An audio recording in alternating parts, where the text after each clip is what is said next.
बिस्मिल्लाहिर्रहमानिर्रहीम। अस्सलाम वालेकुम to everyone. Sir last class में हमने अपने चैप्टर का आगाज किया था new, that is the personal effectiveness at work.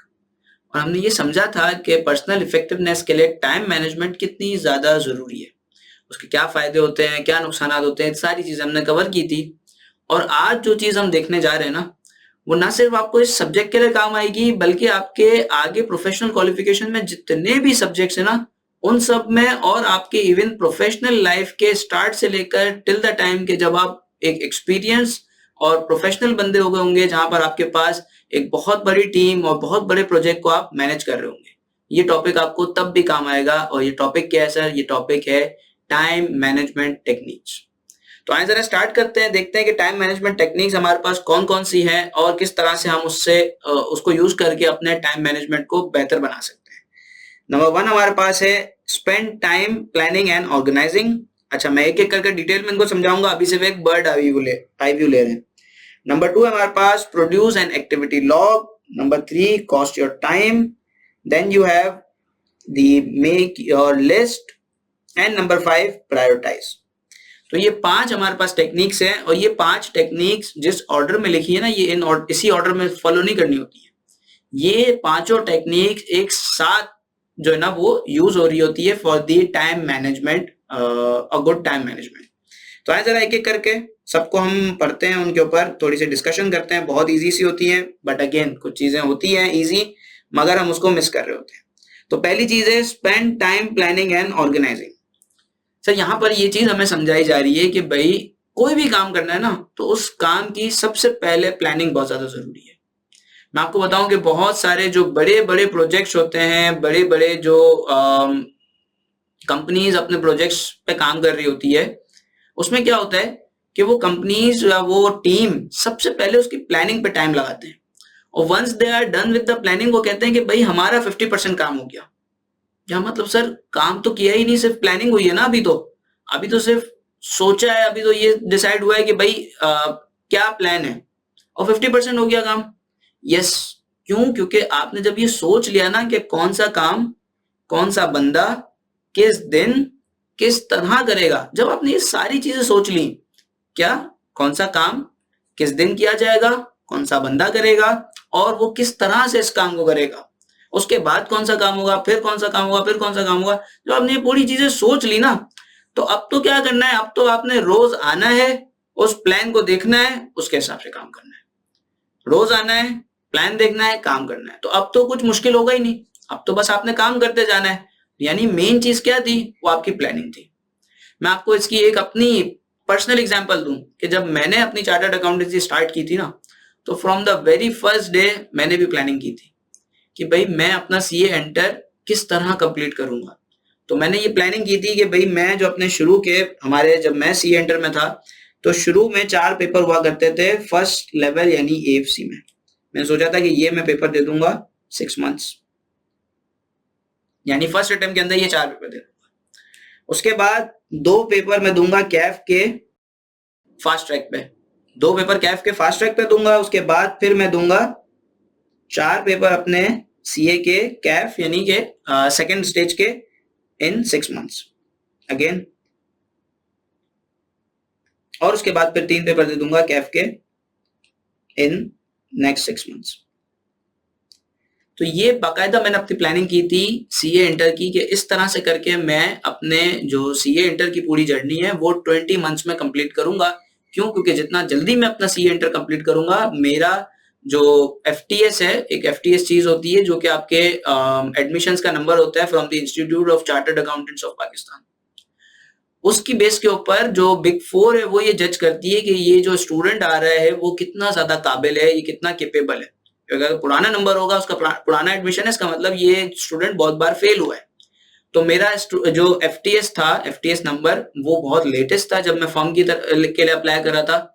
और न सिर्फ ये, बल्कि मैंने अपने जितने भी दोस्त थे जिन्होंने मेरे साथ स्टार्ट किया था सीए, मैं उनसे पहले सीए एंटर कर चुका था। क्यों? क्योंकि मेरी प्लानिंग अच्छी थी, और अल्टीमेटली मुझे बिग 4 में इंडक्शन भी हुई, जहां से मैंने अपनी आर्टिकलशिप पूरी की। तो ये बाकायदा प्लानिंग आपको फायदा देती है। अच्छा, एक चीज प्लानिंग में ये होती है कि सर जब हम प्लान करते हैं ना तो कुछ चीजें ऐसी आ जाती हैं कि जो हमने सोची नहीं होती है, या कुछ ऐसी चीजें होती है जो अनफोर्सीन भी होती है, जो कुदरती तौर पे हो जाती है हमारे प्लान के अगेंस्ट। तो तब क्या किया जाए? या कभी कभार ऐसी चीजें होती है जो हमने सोच ली होती है, बट जब हम करने जाते हैं तो हमें पता लगता है कि यार ये इतनी ज्यादा भी आसान नहीं है, इतनी ज्यादा प्रैक्टिकल नहीं है, हमने थोड़ा ज्यादा चीजें सोच ली है। तो फिर क्या करें सर? तो ये इसीलिए आपको प्लानिंग तो करनी है, लेकिन साथ साथ एक चीज और ये करनी होती है कि आपको उसको रिव्यू भी करना है रेगुलर इंटरवल्स के ऊपर, ताकि आप ये देख सकें कि भाई हमने क्या प्लान किया था और उस प्लान के ऊपर क्या हम चल पा रहे हैं, हम कितना उस रास्ते से भटके हैं और क्यों भटके हैं, क्या चैलेंजेस आ रहे हैं। और उसकी बेस के ऊपर फिर आप अपने प्लान को रीशेड्यूल करते हैं, अपने प्लान में चेंजेस करते हैं, ताकि आप अपने प्लान को सही कर पाए और फिर उसके ऊपर अमल करके आप अपनी जो गोल है, जो आपका पर्पस है, उसको अचीव कर पाए। अच्छा, एक इसमें और मसला पता है क्या आता है? मसला ये आता है कि कुछ लोग प्लानिंग में बहुत ज्यादा टाइम लगा देते हैं, इतना टाइम लगा देते हैं कि भाई फिर जो काम करने का वक्त होता है ना, उसके लिए बहुत कम टाइम बच जाता है। तो प्लानिंग बिल्कुल करें, बेशक करें, लेकिन इतना टाइम ना लगाएं कि पता लगा शेख चिल्ली की तरह हम ख्वाब देखे जा रहे हैं, सोचे जा रहे हैं, और जब काम करने का टाइम आया ना, वो काम हुआ ही नहीं हमसे, या बहुत कम टाइम बच गया। तो एक बार इसको रीड भी कर लेते हैं, क्योंकि मुझे ये बात बहुत अच्छे से पता है कि सर हमारे स्टूडेंट्स इतने ज्यादा आदी नहीं है, इतने ज्यादा यूज टू नहीं है रीडिंग करने के लिए, हमें बोरियत भी होती है, तो मैं रीडिंग आपको क्लास में ही करवा रहा हूँ। क्या है सर? आपने यहाँ पर कह रहा है कि using time to think and plan is essential for good time management. Not only you should plan what task you wish to accomplish each day और वीक, यानी डेली बेसिस और वीकली बेसिस के ऊपर यू हैव टू प्लान कि आपने क्या क्या काम करना है। You should also spend time reviewing your schedules to check for problems or changes to your workload that requires rescheduling. यानी आपने ये भी देखना है कि भाई कौन सी ऐसी चीजें हैं जो प्रॉब्लम या चैलेंजेस हैं, उसके हिसाब से अपने वर्कलोड को एडजस्ट करना है, अपने प्लान को या शेड्यूल को रीशेड्यूल करना है। यहाँ पर एक बहुत मशहूर कहावत लिखी है कि failing to plan is planning to fail, यानी कि अगर आप फेल हो जाते हैं इस चीज में कि आप प्लान करें, यानी आप प्लान करने में फेल हो गए, प्लान नहीं कर पाए, तो इनडायरेक्टली आपने प्लानिंग कर ली है किस चीज की? फेल होने की। तो प्लानिंग इतनी ज्यादा जरूरी है, अगर प्लानिंग नहीं की तो पक्का आप फेल होंगे। Obviously, be sensible with the amount of time you spend planning. Clearly, you do not want to spend so long planning that you have no longer time to complete your work, right? तो ये चीज हमने discuss की। अब अगली चीज हमारे पास क्या आती है सर? अगली चीज आती है हमारे पास, let me change the pen colour, and then we have the produce an activity log. तो सर जब मैं लॉग की बात करता हूँ ना, तो log is all about the history. जिस तरह हमारे पास सर्च लॉग होता है, हमारे पास वेबसाइट के लॉग होता है, इसके अलावा जो टीम सॉफ्टवेयर हाउस में काम कर रही होती है सॉफ्टवेयर के ऊपर, तो वहां पर भी क्या होता है कि उसके कोड के ऊपर मल्टीपल लोग काम कर रहे हैं और मल्टीपल लोग उसके ऊपर चेंजेस कर रहे होते हैं। तो वहां लॉग मेंटेन किया जाता है, हिस्ट्री मेंटेन की जाती है कि किस बंदे ने किस दिन क्या चेंजेस किए थे इस सॉफ्टवेयर के कोड के अंदर, ताकि उसको किसी दिन अंडू करना पड़े या किसी को ट्रैक करना पड़े कि भाई ये वाला चेंज किसने किया था, तो पता लग सके। तो लॉग का मतलब होता है हिस्ट्री मेंटेन करना, जिस तरह हमारी सर्च हिस्ट्री भी होती है, सर्च लॉग भी होता है किसी भी वेबसाइट या ब्राउजर या सर्च इंजन के ऊपर। अच्छा, अब जो एक्टिविटी लॉग है ना, इससे फायदा क्या होता है? मैं इसकी एक एग्जांपल देता हूँ। आप लोग में से जो भी लोग जिनको पॉकेट मनी मिलती है या कुछ अर्निंग्स होती है, तो at the end of the month अक्सर के साथ ये मसला आता है कि वो सोच रहे होते हैं कि यार अब पैसे ही नहीं है, आखिर का एक हफ्ता 10 दिन बड़ी मुश्किल से निकाल रहे होते हैं। तो मसला क्या आता है कि भाई हमें पता ही नहीं होता कि हमारे पैसे कहाँ कहाँ खर्च हो रहे होते हैं। लेकिन फिर जब आप ये सोचने बैठते हो ना कि भाई आओ जरा हिसाब तो लगाएं कि ये पैसे गए कहाँ, तो देखियो तो सही पैसे कहाँ खर्च हो रहे हैं। तो उस वक्त आपको पता लगता है कि यार ये मैंने इतनी फालतू चीजों में इतने पैसे लगा दिए, क्योंकि खर्च करते वक्त तो नहीं पता लग रहा होता, थोड़ा थोड़ा खर्च हो रहा होता है, पता नहीं लगता। लेकिन जब आप एंड में हिसाब लगाते हो ना कि भाई कहाँ मैंने इतने खर्च किए, आप जब अपने लॉग में चेक करते हो कि भाई यहाँ मैंने इतने खर्च किए, तो आपको पता लगता है कि भाई फालतू चीजों पे इतना टाइम लगा दिया। और जब ये आपको रियलाइजेशन होती है ना, तब आप क्या करते हो कि फिर उन चीजों में पैसे खर्च करना कम करते हो, जो काम की चीजों के लिए पैसे हो वो बचाना या उन पे खर्च करना स्टार्ट करते हो। तो ये रियलाइजेशन कब होती है? जब आप क्या बनाते हो सर? आप लॉग बनाते हो। तो इसी तरह एक इंसान को भी अपने दिन के 24 घंटे का अगर लॉग बना लेना, तो उसको ये अंदाजा हो जाएगा कि सर 8 घंटे में सोता हूँ, बाकी मेरे पास 16 घंटे बच जाते हैं, इन 16 घंटों में क्यों मैं वो काम नहीं अचीव कर पा रहा, वो गोल अचीव नहीं कर पा रहा जो मुझे करना है। तो आपको पता लगेगा कि कौन कौन से ऐसे फालतू काम है जिनके ऊपर आप टाइम इन्वेस्ट कर रहे हैं या अपना टाइम वेस्ट कर रहे हैं। और फिर जब रियलाइज हो जाएगा ना, तो फिर आप अपने टाइम को स्विच करेंगे उन कामों की तरफ जो आपके लिए जरूरी है, जो आपके गोल को अचीव करने के लिए लाजमी है। आइए जरा एक बार रीड कर लेते हैं। This could include a breakdown of the time spent in a typical week divided between different activities such as work, home, study, leisure and travel। यहाँ पे बता दें कि भैया आप जरा ब्रेक डाउन करें, कितना टाइम आपका वर्क में जा रहा है, कितना होम, कितना स्टडी, कितना लीजर एक्टिविटीज और कितना ट्रेवल में आप गुजार रहे हैं। और फिर ये देखिए कि भाई इन चीजों में इतना टाइम लगाना भी था या नहीं था। एज अ स्टूडेंट मेरा ज्यादातर टाइम अपनी पढ़ाई के लिए जाना चाहिए। एज अ प्रोफेशनल मेरा अपने काम में, रिसर्च में, अपनी सॉफ्ट स्किल, कम्युनिकेशन स्किल्स, इनको इंप्रूव करने में लगना चाहिए। लेकिन अगर मेरा बहुत ज्यादा टाइम अपनी लीजर एक्टिविटीज या ट्रेवल में जा रहा है फॉर द टाइम बिंग, जहां पर मैं एक डेवलपमेंट या फिर मैं ग्रोइंग स्टेज में हूं, तो सर ये गलत चीज है। तो टाइम मैनेजमेंट में ये बहुत ज्यादा जरूरी है कि आप एक एक्टिविटी लॉग बनाएं और उसकी बेसिस के ऊपर ये इवैल्यूएट करें कि कहां पर टाइम वेस्ट हो रहा है। नेक्स्ट है कॉस्ट योर टाइम। यहाँ पे कहता है कि भाई आप जब भी अपना टाइम सेव करते हैं ना, तो उससे दो फायदे होते हैं। एक तो ये, मैं एग्जांपल देता हूँ कि एक बंदा है जो कि $1000 ये अज्यूम करता है कि भाई अगर मैं किसी ऑर्गेनाइजेशन में काम करूंगा ना, तो मुझे पर आवर $1000 तो मिलेंगे। वो बंदा जाहिर सी बात है कोई बहुत बड़ा प्रोफेशनल, बहुत ज्यादा कॉम्पिटेंट होगा, बहुत ज्यादा एक्सपर्ट होगा। अब अगर ये बंदा अपनी जिंदगी का 1 घंटा बचा लेता है कोई फालतू काम से, या अपना कोई जरूरी काम भी 1 घंटा पहले कर लेता है, तो इसका मतलब कि न सिर्फ उसने ये एक $1000 सेव किए, बल्कि अब वो 1 घंटा अपने किसी और प्रोडक्टिव काम में लगा सकता है, जिससे या तो उसकी अर्निंग हो सकती है या उसकी पर्सनल ग्रोथ हो सकती है। तो टाइम मैनेजमेंट वो आपसे कहता है कि भाई आप एक ये काम करें कि भाई आप अपने टाइम की कॉस्ट कैलकुलेट करें। जब आप अपने टाइम की कॉस्ट कैलकुलेट करेंगे तो फिर क्या होगा, आप उस कॉस्ट के हिसाब से अपने टाइम को सेव करना स्टार्ट करेंगे। और जब आप अपने टाइम को सेव करेंगे तो उस टाइम से ना सिर्फ आपकी कॉस्ट बचेगी, दो चीजें होंगी, एक आपकी कॉस्ट सेविंग होगी और दूसरी आपकी क्या होगी कि फिर आप इस टाइम को कहीं और यूज कर सकते हैं। तो मैं आपको कहूं कि एडिशनल अर्निंग होगी। जब आप ये दोनों चीजें कर लेंगे 1 और 2, तो जब आप ये दोनों चीजें कर लेंगे ना, तो फिर हम आपको कहेंगे कि भाई आप कॉस्ट इफेक्टिव बन गए, यानी आप अपनी कॉस्ट बचा ली और अपने रेवेन्यूज को इंक्रीज कर लिया। So this is the again third technique. Next हमारे पास सर आती है मेक लिस्ट। अच्छा, अब ये चीज कोई ऐसी नहीं है जो हमें नहीं पता। यानी अगर हम किसी ट्रिप पे जा रहे होते हैं या हम कोई काम करवा रहे होते हैं, घर में भी अगर हमने रेनोवेशन वगैरह कुछ करवानी है या कोई चीज, इवन जब हम सौदा लेने के लिए जाते हैं, बाहर से कुछ खरीदने जाते हैं, तो हम एक लिस्ट बनाते हैं।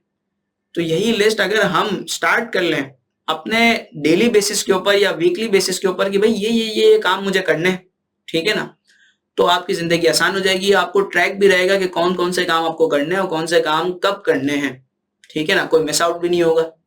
अच्छा, अब लेकिन हमारे पास ना जिंदगी में तो मेरे पास लेट से 10 काम होंगे। जरूरी नहीं है कि ये 10 में से 10 के 10 मेरे काम के, हो सकता है कि 7 ऐसे काम है जो मेरे लिए काम के हैं, जो मुझे करने चाहिए, और 3 काम ऐसे होंगे जो कि इतना ज्यादा जरूरी नहीं है, फालतू है, मैं चाहूं तो कटा सकता हूँ।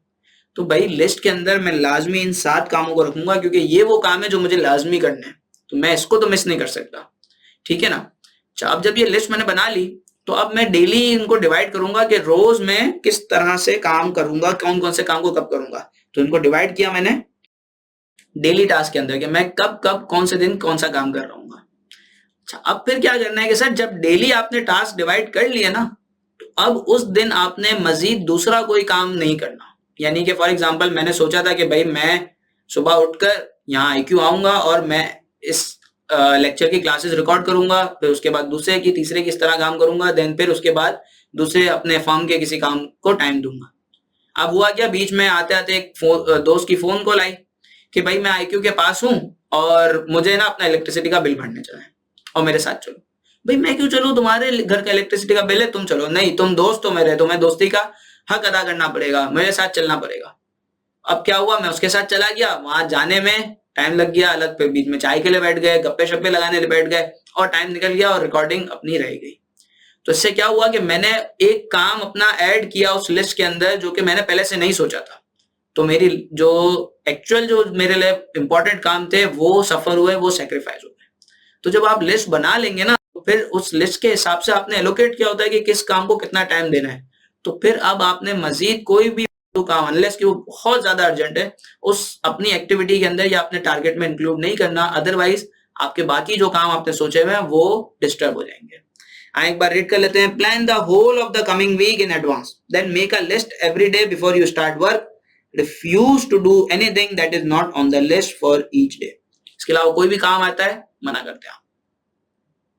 नेक्स्ट आपके पास आता है प्रायोरिटाइज, यानी बहुत ज्यादा एक जरूरी चीज कि भाई आपको चीजों को प्रायोरिटाइज करना है, ये देखना है कि भाई किस काम की कितनी ज्यादा अहमियत है, किस काम की कितनी ज्यादा अहमियत है।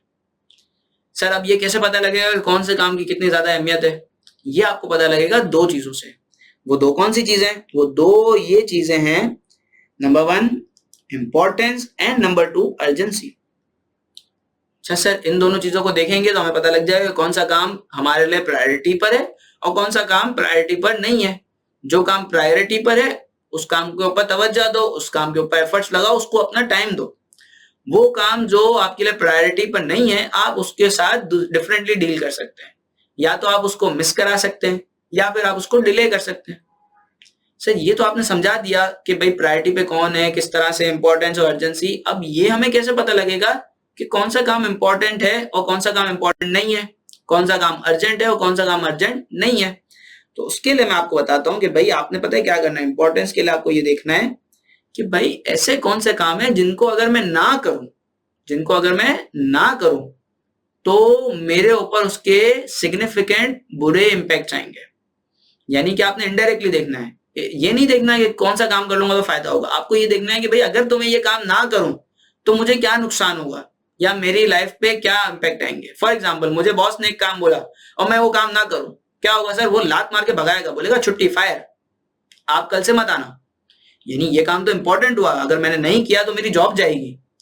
इसी तरह अम्मी की 20 मिस कॉल लगी हुई है फोन के ऊपर, इतनी ज्यादा टेंशन नहीं होती है। क्यों? क्योंकि माँ है, रहम दिल है, जाकर समझाएंगे, प्यार मोहब्बत से बेला फुसला के मान जाएंगी।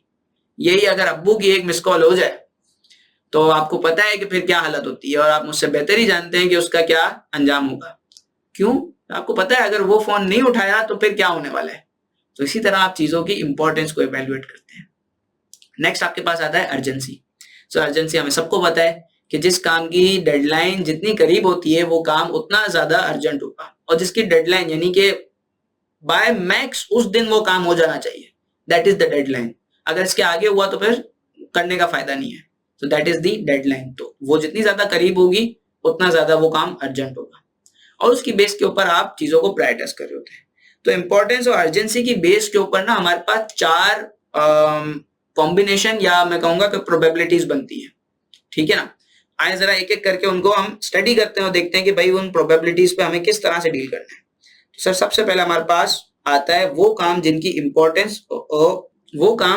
इंपॉर्टेंस भी हाई है, यानी हाईली इंपॉर्टेंट है। अगर मैंने नहीं किया तो मेरे ऊपर जो कॉन्सिक्वेंसेस होंगे वो नेगेटिव और बहुत ज्यादा इंपैक्टफुल होंगे, और उनकी अर्जेंसी भी हाई है, यानी इंपॉर्टेंट भी बहुत है, अर्जेंट भी बहुत है। तो सर क्या करना चाहिए? सर ऐसे कामों को बहुत ज्यादा आपको अहमियत देनी है, अभी से ही उसके ऊपर काम करना शुरू करना है और अपना बहुत सारा टाइम उसके ऊपर इन्वेस्ट करना है, ताकि आप किसी भी सूरत उस काम को कंप्लीट कर ले टाइम के साथ। ठीक है ना? देखें, you need to deal with these task now and devote plenty of time to them. Sir इसकी कोई एग्जांपल दें? इसकी बहुत प्राइम एग्जांपल है आपकी क्वालिफिकेशन। सर बहुत ज्यादा जरूरी है आपके करियर एस्पेक्ट के हिसाब से, बहुत ज्यादा जरूरी है आपको, क्योंकि हर बंदा चाहता है कि मैं जल्द से जल्द क्वालिफाई करूं और मैं अपने पेरेंट्स को भी प्राउड फील कराऊं, मेरे करियर ग्रोथ हो, मेरी अपनी प्रोफेशनल ग्रोथ हो। तमाम चीजें हमारे लिए बहुत ज्यादा इंपॉर्टेंट और अर्जेंट क्यों है? सर बहुत जल्दी करना है, जल्दी शादी भी तो करनी है। फिर जितना ज्यादा लेट करेंगे उतनी ज्यादा हमारी शादी भी लेट होती जाएगी। तो प्रोफेशनल क्वालिफिकेशन तो हमारी अर्जेंट है, हमें जितना जल्दी मिल सकती है उतनी जल्दी मिल जाए। तो आपको क्या करना है सर? आज ही से टाइम इसके ऊपर इन्वेस्ट करना है, आज ही से अपनी पढ़ाई को सीरियस लेना है और बहुत सारा टाइम आपका अपनी पढ़ाई को देना है। नेक्स्ट हमारे पास सर दूसरा कौन सा कॉम्बिनेशन है? सर दूसरा कॉम्बिनेशन के लिए मैं कलर चेंज करूंगा। दूसरा मेरे पास कॉम्बिनेशन है वो जिसके लिए हम कहते हैं कि भाई उसकी इंपॉर्टेंस हाई है मगर उसकी अर्जेंसी लो है। सर वो क्या है सर जिसकी अर्जेंसी अभी लो है? सर ऐसे काम जिसको अगर नहीं किया ना तो इम्पैक्ट बहुत नेगेटिव होंगे, कॉन्सिक्वेंसेज आपके लिए खतरनाक है, लेकिन अभी अर्जेंसी नहीं है, थोड़ा आप डिले कर सकते हैं। मैं इसकी एग्जांपल देता हूँ। फॉर एग्जांपल आपके पास एक मैं अपनी एग्जांपल दे रहा हूँ, हमारे पास एक ऑडिट क्लाइंट है लेट्स से। वो ऑडिट क्लाइंट ने काम दिया हुआ है कि भाई मुझे अपने फाइनेंशियल स्टेटमेंट का ऑडिट करवाना है, लेकिन उसकी डेडलाइन जो है ना वो अभी बहुत दूर है। और मेरे पास एक और क्लाइंट है जिसकी डेडलाइन अभी बहुत करीब है, जो मुझे कंप्लीट करना है उसका ऑडिट।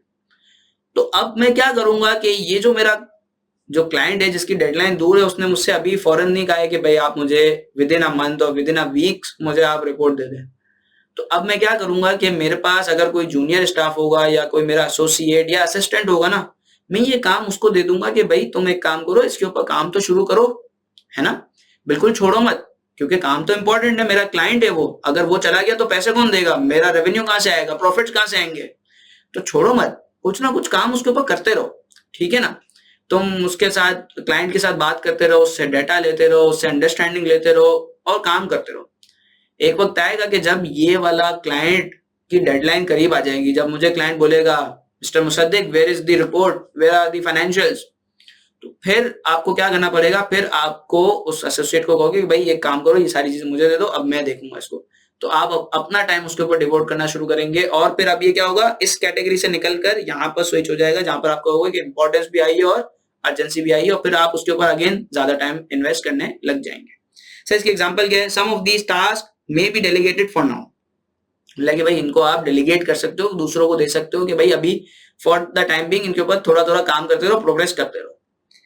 जब ये अर्जेंट बन जाएंगे, जब डेडलाइन के करीब पहुंच जाएंगे, तो जब अर्जेंट बन जाएंगे तो इसके लिए हम यही वाली स्ट्रेटेजी अपनाएंगे जो यहाँ पर हमने अपनाई थी। नेक्स्ट हमारे पास सर अगली क्या है टाइप, अगली टाइप वो है सर जहां पर हम कहते हैं कि भाई इसकी इंपॉर्टेंस लो है मगर अर्जेंसी हाई है। ये वो आपका दोस्त है जो आपको आधे घंटे पहले कॉल करके बोलता है जानी आजा मूवी देखने चलते हैं, जानी आजा क्रिकेट खेलने चलते हैं, जानी आजा ऐसे ही बैठते हैं, जानी आजा बस बुलाने आ जाते हैं। सर तो इसकी कोई इंपॉर्टेंस नहीं है, अगर आप नहीं जाओगे ना तो वो दोस्त मर नहीं जाएगा या वो प्लान कैंसिल नहीं हो जाएगा, कुछ भी नहीं होने वाला, ठीक है, लेकिन वो अर्जेंसी बहुत क्रिएट करेगा, बस आई जा, अभी आ जा, अभी के अभी आ जा। सर नहीं, आप कहेंगे कि मैं अपनी पढ़ाई कर रहा हूं या मेरा दूसरा कोई जरूरी काम है, मैं इस काम के लिए नहीं आ सकता। या आप उसको कहेंगे कि भाई अभी नहीं आ सकता, मैं पढ़ाई कर रहा हूं उसके बाद आऊंगा, या मैं जरूरी काम में फंसा हुआ हूं, मैं उसके बाद आऊंगा। तो यहाँ पर यही कह रहा है कि these task can be delegated और रिमूव फ्रॉम योर जॉब। अच्छा यहाँ पर जॉब की है, मैं कोई एक आपको एग्जांपल देता हूँ, लेट ऑफिस एनवायरनमेंट की भी पहले रीड करते हैं। As they have low importance to you. For example आपके पास ऑफिस के अंदर कोई टैगिंग या टिकिंग टाइप का काम आता है, बिल्कुल क्लरिकल नेचर का है, आपके लिए इतना इंपॉर्टेंट नहीं है, तो और अर्जेंसी उसकी क्या है भाई, अभी के अभी करके देना है। अर्जेंसी तो डेडलाइन के ऊपर बेस करती है ना, काम कितना इंपॉर्टेंट है नहीं, बस अभी डेडलाइन है। ऐसे काम को या तो आप किसी को डेलीगेट कर सकते हो क्योंकि वो इतना ज्यादा कॉम्प्लेक्स नहीं है, वो इतना क्रिटिकल नहीं है, उसमें जजमेंट या स्किल्स इतनी नहीं चाहिए, तो यही काम आप किसी असिस्टेंट को या जूनियर को दे सकते हो कि भाई ये काम करके दे दो, या फिर आप अपने पास से बिल्कुल रिमूव कर दे कि भाई ये काम मैं नहीं कर रहा, मेरे पास already I am having my hands full of the other task, right. तो ये इस तरह से आप इन कामों के साथ डील कर सकते हैं। वो काम जिनकी इंपॉर्टेंस लो है मगर अर्जेंसी हाई है, तो आप किसी और से करवा दें या अपने पास से हटा दें। नेक्स्ट आपके पास क्या है, नेक्स्ट आपके पास जिनकी इंपॉर्टेंस लो है और अर्जेंसी भी लो है, ऐसे कामों को from the very beginning miss कराएं, बोले भाई माफी हम तो नहीं करके देंगे, सॉरी। तो ये बोलता है कि भाई ऐसे कामों को आप बिल्कुल सिंपली क्या कर दें, कैंसिल कर दें, ठीक है ना। ऐसे बहुत सारे काम होते हैं कि जो हमारे लिए इंपॉर्टेंट नहीं होते हैं, कोई अर्जेंसी भी नहीं होती है मगर हम कर रहे होते हैं, तो जरूरी नहीं है, आपके पास टाइम है तो आप करें, वरना आप इनको मिस करा सकते हैं। तो ये आपके बिल्कुल जो है ना मैं कहूंगा कि फर्स्ट रैंक पर है, ठीक है ना, ये आपके मैं कहूंगा कि सेकंड रैंक पर है, these are the third rank. और फिर अगर आपके पास टाइम बच जाता है तो आप ये वाले काम कर लें, नहीं बचता तो आप इनको मिस कराएं। तो सर ये था बेसिकली हमारी टाइम मैनेजमेंट की टेक्निक। आई होप कि मैं आपको अच्छे से समझा पाया होऊंगा। See you in the next lecture, till then take care of yourself, अल्लाह हाफिज।